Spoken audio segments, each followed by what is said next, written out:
तो इस एपिसोड की शुरुआत वहीं से होती है जहां से पिछला एपिसोड खत्म हुआ था। नौकरानी की जो डेड बॉडी है ना वापस से पोस्टमार्टम यहाँ पे करना चाहता था। तो कहता सुनो यार, सबसे पहले जो यूं चले जाकर उसको बता देता हूँ इसके बारे में। जो सुनते प्रिंस कहते वो या तुम रूल रेगुलेशन कितना फॉलो करते हो, अब जान से बहुत ही ज्यादा लॉयल यहाँ पर हो। मनी मन सोचता दुनिया में कोई बहुत ज्यादा अनरॉयल है ना तो मैं, और नंबर 2 बस यहाँ पर है यार। ये तो बस मेरा मन किया तो मैंने सोचा। हाँ तो उसी यूंच को बुलाया जाता, कहा जाता चलो भाई कुछ ऐसा है मैटर। तो वो भी कहता है कि यार मुझे लगा केस सॉल्व हो गया, महारानी गुनेगार है ना।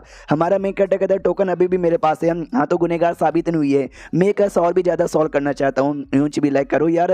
हाँ तो जो क्या बोलते हैं डेड बॉडी है ना उसके पास जाते हैं तो प्रिंसेस कहती है तुमने पहले भी चेक कर ही लिया है, अब तुमको क्या क्या क्या चेक करना है। हमारा शाहरुख खान कहते याद है पिछला मैंने आपसे क्या बोला था कि जब औरतों का डेड बॉडी का पोस्टमार्टम करते ना उनका प्राइवेट पार्ट है ना एक बार यहाँ पे चेक करना चाहिए, लेकिन मैंने नहीं किया था। इस बार वो यहाँ पे करना ही पड़ेगा। जल्दी से बाहर लेके जाओ जहाँ पे भाई उजाला हो, जहाँ पे अच्छे से देख सके। तो डेड बॉडी खुले में लाते हैं और जो बुढ़िया यहाँ पे थी उसी बुढ़िया को बुलाया जाता है और बोला जाता है कि बुढ़िया जाओ और चेक करो जो डेड बॉडी है ना वो वर्जन है या नहीं है। तो बुढ़िया भी लाइक कह रही मैं बूढ़ी हो गई हूँ, मैंने तो खाना भी नहीं खाया है, ए आलसपन आ रहा है, मेरे को नहीं करना। हमारा मेकटा लालच देता कि ले पैसे अब तो कर दे।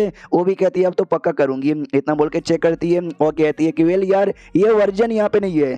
तो हमारे शौक इनको हैरानी होती कि स्टेडियम मैंने पता किया इसका कोई पति नहीं था और नहीं कोई बॉयफ्रेंड है। और ऐसा कॉमन है, बहुत ही ज्यादा कॉमन है कि भाई महल की जो नौकरानियां होती है ना राजा लोग उसके साथ नाम करते हैं वो सब, लेकिन राजा तो 20 सालों से कभी किया नहीं है। उसने ना किसी कोकुमबाई को हाथ लगाया, यहाँ तक कि महारानी के साथ भी नहीं किया। तो सोचो नौकरानी के साथ तो वो बिल्कुल भी कर नहीं सकता। एक काम करो भाई ये पता करो ये प्रेग्नेंट है या नहीं है। जो सुन दो कहती है अरे यार कितना काम कराओगे एक बूढ़ी जान से। हमारा मेकटा भी लाइक अरे यार कितना भाव खाती भाई, हर काम के लिए तुझे पैसे वैसे देने पड़ेंगे क्या। डोंट वरी मैं खुद चेक कर लूंगा। तो शायद खुद चेक कर लेता है और बाद में अपना हाथ यहाँ पे धोता है। तो प्रिंसेस भी कहती भाई क्या कर रहे हो, हाथ कितना धोगे। हमारा मेकटा कहता जब तक दूंगा जब तक पूरा चमड़ा यहाँ पे ना निकल जाए। सुनो मैं तुमको बताता हूँ, औरतों का एक पार्ट होता है मतलब प्राइवेट पार्ट के पास, जब औरतें प्रेग्नेंट यहाँ पे होती है ना तब उसका शेप चेंज हो जाता है, जो प्रेग्नेंट नहीं होती तब उसका शेप यहाँ पे नॉर्मल रहता है। जो सुनते प्रिंस कहता है वाह यार आपको ये भी पता है, मेरे को तो भाई आइडिया भी नहीं है, मेरे को तो ये भी नहीं पता कि औरतें प्रेग्नेंट यहाँ पे कैसी होती है। हमारा मेकटा कहता बकवास की बात यहाँ पे बंद कर। तो जैसे कि मैं तुमको कह रहा था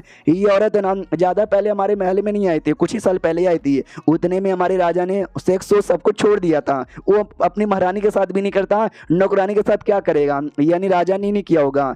तो जो सुनते प्रिंसेस कहती है जाहिर सी बात है राजा ने नहीं किया होगा तो किसने किया होगा इसके साथ। और हमारा शौक है ना प्रिंस की ओर यहाँ पे घूर घूर के देखने लग जाता है। प्रिंस भी लाइक मेरी ओर घूर के मत देख भाई, मैंने नहीं किया है। हमारा शौक कहता नहीं नहीं आपने नहीं किया, मैं बोल भी नहीं रहा हूँ। हाँ तो मेरे को अनुमान लगाने दो भाई वो कौन बंदा हो सकता है। वो जो बंदा होगा ना जिसने किया होगा वो बंदा 2 कंडीशन मीट करेगा। पहला कंडीशन ये कि वो ऐसा बंदा है जो कि किसी भी महारानी या कुकुमबाई से आराम से जाके मिल सकता था क्योंकि ये भी कुकुमबाई वगैरह के लिए काम करते थी। और सेकंडली कि भाई और नौकरानी को जान से भी मार सकता है, इतनी उसकी औकात यहाँ पे थी। यानी जो भी बंदा है ना कोई ऐसा लो लेवल का छोटा मोटा नौकर की औकात रखने वाला नहीं है, काफी हाई लेवल की औकात रखने वाला यहाँ पे हो सकता है। तो जैसे सारी बातें यहाँ पे ये लोग अनुमान लगाते हैं तो कोई ऐसा लगता नहीं है, लेकिन प्रिंसेस को कुछ तो अनुमान यहाँ पे लगता है। वो कहते सुनो भाई तुम जाओ ना, मुझे शौकीन के साथ अकेले में बात करना है। तो प्रिंस का तो ठीक है, जो यूंच यहाँ पे था उससे भी कहती भाई तुम भी जाओ अकेले में, मतलब अकेले में। हाँ तो वो भी निकल जाता है। हमारे शौकीन से कहती है अच्छा ठीक है भाई, बाई चांस मान भी लो किसने इसके साथ यहाँ पे किया भी होगा और फिर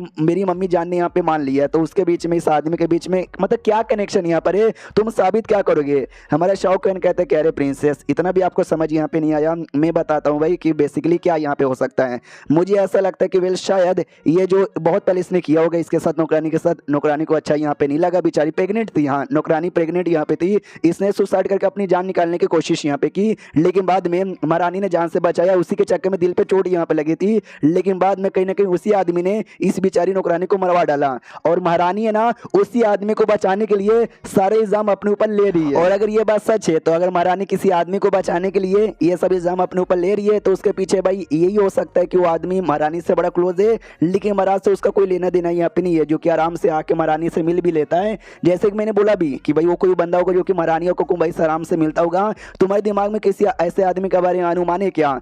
जो सुनते ये कहती है एक ऐसे आदमी के बारे में अनुमान है, वो आदमी कोई और नहीं बल्कि अंकल गुओ हो सकते। हमारे में के डबी लाइक हाँ अब मुझे सारी बातें समझ यहाँ पे आ रही है। पक्का जिस अंकल गुओ के बारे में ये कह रही है ना इसने नौकरानी के साथ ऐसा वैसा कुछ किया, एंड में मरवाया और महारानी उसको बचाने के लिए इल्जाम अपने सर पे लेने को तैयार हो गई। अंकल गुओ यानी तुम्हारा अंकल, यानी रियल में महारानी का अपना सगा भाई कजन, ये बस नाम का भाई था। ये कहती उनका अपना सगा भाई यानी सगा मेरा मामा यहाँ पे लगता है।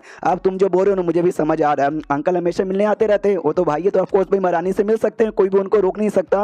और कुछ साल पहले वो आराम से आते रहते थे, मिलते रहते थे। वो बड़े ठरकी नीच हरामी है। वो जब मिलने आते थे ना, वो जब जब नौकरानी को छेड़ते रहते थे, उनको यहाँ वहाँ टच करते रहते थे। लेकिन अचानक से 1-2 साल पहले ना वो मिलने आना भी एकदम लगभग कम यहाँ पे कर दिए। अब मुझे समझ आ रहा है यानी इसके पीछे अंकल गुओ का ही हाथ है।